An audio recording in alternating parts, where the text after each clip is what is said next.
for this explainer. First, we'll cover the engineering challenge. Second, the two families of bits. Third, rock breaking mechanics. Fourth, the IADC hardness scale. And finally, bit selection and grading. Okay, let's jump right into section 1, the engineering challenge. You know, the biggest misconception about industrial drilling is that it's just dropping a heavy, spinning pipe into the ground. But really, drilling requires a perfectly curated toolbox to match a very specific geological battlefield. If you use the wrong tool, you don't just slow down the operation, you can completely destroy the equipment and waste millions of dollars in rig time. It's a huge deal. Now, every single bit deployed out in the field basically branches out from one primary structural split. Think of it like a family tree. On one side of this engineering lineage, we have the roller cone family, which are often called rock bits. And on the exact opposite side, we have the fixed head cutter family. Every bit engineered for the deep earth belongs to one of these two dominant categories. That brings us nicely to section 2, two families of drill bits. The structural contrast between these two families dictates exactly how they're built for entirely different kinds of combat down in the hole.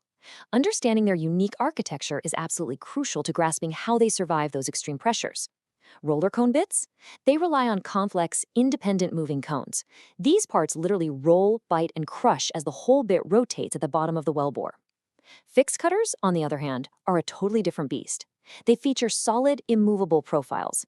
There are absolutely zero bearings inside them, meaning no moving parts to break.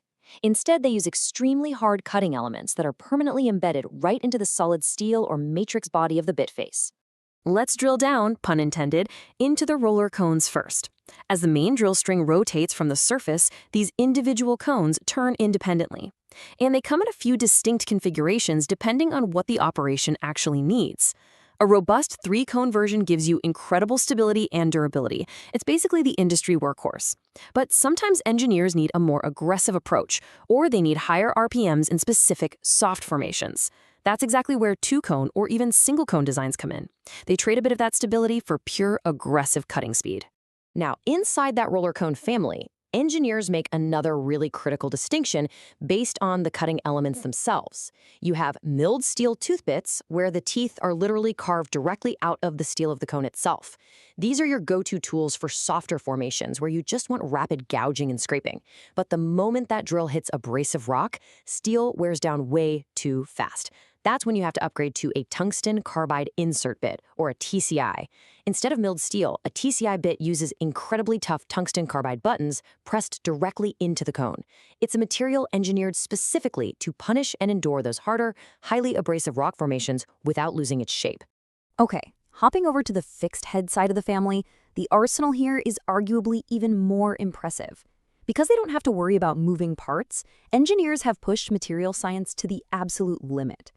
The lineage spans from early drag or fishtail bits all the way up to space-age polycrystalline diamond compact or PDC bits. When they're pushing into environments with completely insane downhole temperatures that would normally cause synthetic diamonds to thermally degrade, they deploy thermally stable polycrystalline variations. They even use industrial natural diamonds in impregnated diamond bits that are designed so fresh, sharp diamond edges are continuously exposed as the bit matrix naturally wears away. Oh, and there are even hybrid bits. These actually combine roller cones and fixed cutters on the exact same tool to get the distinct advantages of both. Moving on to section 3, how bits break rock. This is where it gets really cool. Understanding exactly how these specific tools physically destroy the rock is the whole point. Engineers aren't just throwing a diamond bit down a hole because it sounds high-tech. They use it because of its explicit rock failure mechanism. Roller cone bits? They operate through compression and crushing. Imagine a massive sledgehammer slamming down and just completely exceeding the rock's maximum compressive strength. Crack, crush, sweep the debris away, move on. PDC bits, conversely, utilize shearing. Think of a heavy-duty industrial cheese grater, forcefully scraping and slicing off horizontal layers of rock. It is ridiculously efficient and uses way less energy when you're in the proper formation. And those natural diamond bits, they rely on a plowing and grinding action. It's kind of like extreme heavy-duty sanding, furrowing and powdering the hard rock surface at incredibly high speeds. Section 4. The IADC hardness scale. So, how do engineers actually match the tools to the target rock? Well, they rely on a strict classification system curated by the International Association of Drilling Contractors. They aren't just guessing what's underground. They rate the target rock's hardness on a rigorous IADC scale that goes right from 1 to 8. The standardization is absolutely vital. It ensures that a drilling engineer in Texas and a drilling engineer in the North Sea are speaking the exact same language when they're categorizing formation toughness and ordering literally millions of dollars in equipment. If you view this as a progression, it really illustrates an ongoing arms race between the Earth's resistance and human engineering. Down at Series 1 to 3, you're dealing with soft to medium formations. We're talking plastic clays, soft shales, uncemented sands. Down there, those aggressive milled steel tooth bits or the shearing PDC bits do the trick beautifully. But as you push into the Series 4 to 7 range, you start hitting tough quartzites and hard dolomites, and that soft rock weaponry just completely fails.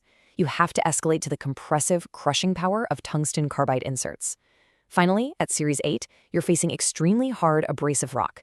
This demands the specialized, ultra-hard diamond grinding bits. In subterranean engineering, you constantly have to escalate your weapon to match the enemy. And finally, Section 5, Bit Grading and Selection. You know, the engineering job definitely doesn't end just because the drilling stops. Once a bit gets pulled out of the hole, engineers basically turn into forensic detectives. They perform what's known as a dull bit analysis. Pulling a used, battered bit all the way back to the surface provides some incredible forensic evidence about what is actually happening miles underground. They are literally reading the scars of a subterranean battle. Evaluating this wear profile is the absolute key to optimizing the rate of penetration for the next run. And let me tell you, in an industry where rig time can cost hundreds of thousands of dollars a single day, optimizing that speed saves a massive amount of money. Let's decode exactly what these engineering detectives are looking for on these battered bits. If an engineer jots down LT for lost teeth or BT for broken teeth, that instantly tells them the bit experienced severe impact stress or erratic vibration. That means the replacement bit is going to need a much tougher cutter structure to survive. If they write CR for cord, it means the inner cutters failed before the outer ones did. That's a huge, clear signal that the center of the bit crown needs some structural adjustments before the next run. An LC, or lost cone? Yeah, that points to a major mechanical or bearing failure, which is usually a dead giveaway that the bit was pushed way past its designed operating hours. Every single scratch, chip, and scar tells a super detailed story about the rock down below. Then there's this absolutely critical check called Gage Integrity. Basically, engineers use a dedicated ring gauge to physically check if a retrieved bit has worn down on its outer diameter.